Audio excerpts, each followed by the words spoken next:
Hey guys, I have an art journal page to share with you today. I'm using my Dylusions black square journal for this.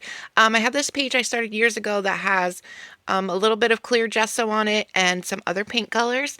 I'm going to go in with Marine and Sky Dina Wakley Media Acrylic, and I'm just going to put that down and use my fingers to move it around, and I'm going to follow kind of that circle shape that I had going on. I have no idea where this page was going, and yeah, so I'm going to put this piece of Dina Wakley collage collage tissue paper down.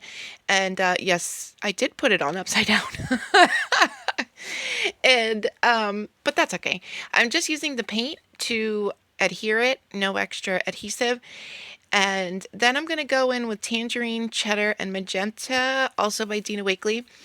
And I'm also going to add a little bit of white in there as well.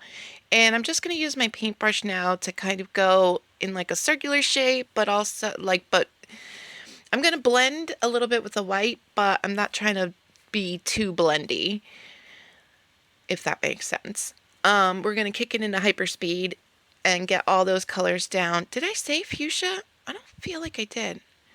We're not starting this over though, so I'm sorry. So once I'm happy with my paint there, while it's still wet, I'm going to take this funky silhouettes stencil by Dina Wakley, and I'm going to use a baby wipe and remove the paint from the insides of my silhouettes there. And it shows through that kind of teal and the hearts from the tissue paper. And actually, I'm not mad that I put it on upside down because I don't know, it's a little muted, which I kind of like that. And because all the paint's wet, it's like getting stuck to the backside of my stencil, and then when I move it around, the paint's sticking to other parts of the page, but I don't care about that either. So I'm going to go in with some night now because for some reason the clear gesso made like this haze on the page. It was the Finnabair clear gesso, and I don't know why it did that. It wasn't clear. I don't know if that's happened to you guys on. I've used that gesso on the Joggles black cardstock, and that hasn't happened. So anyway, I'm just going to frame it in a little bit to get rid of that haze.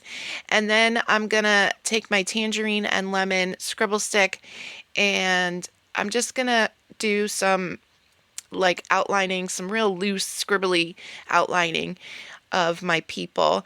And I'm pressing really hard because that's a tip I got from Dina Wakley. She said that if you're not getting the look you want, apply more pressure when you're using your scribble sticks.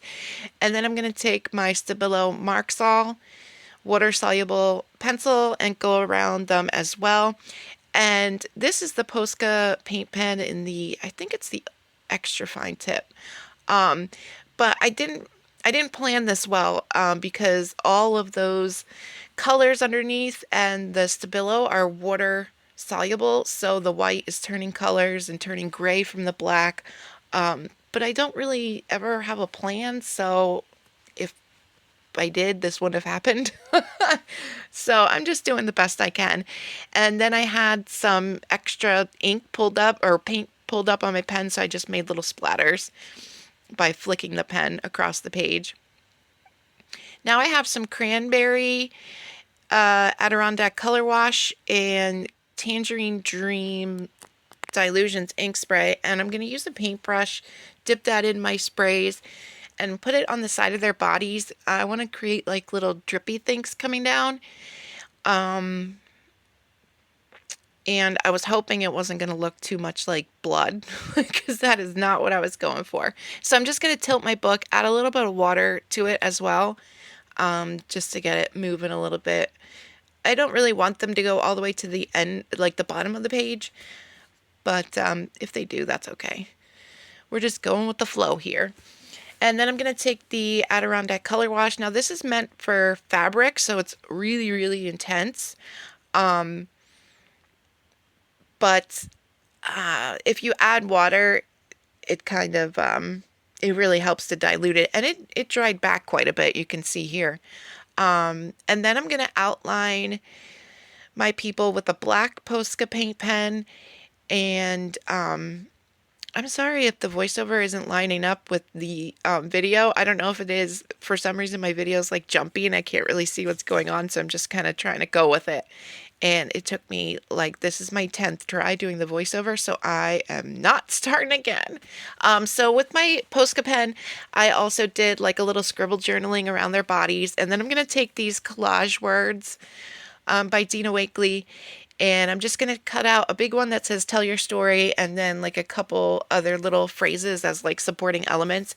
And it's tissue paper, so it's going to kind of like disappear, which I wanted. I didn't want it to stand out too much, because I feel like their silhouettes are kind of mysterious. Like they don't have definitive lines. I mean, they do, but I mean, they're not like a face and a body. They're kind of just like a suggestion. So I kind of like that I like the transparent element of the collage words. So then as a finishing touch, I'm going to go in with my favorite process cyan acrylic ink by Dylusion FW acrylic ink, it's called. And I'm just going to aggressively splatter that across the page. And it did get over my words, but I don't care too much. So I think, is that it? Yep, that's it for my page. Thank you so much for watching. And I have 3 other videos filmed that I have to edit. So I am back, baby. So thank you guys so much. And yeah, I will talk to you soon. Bye-bye.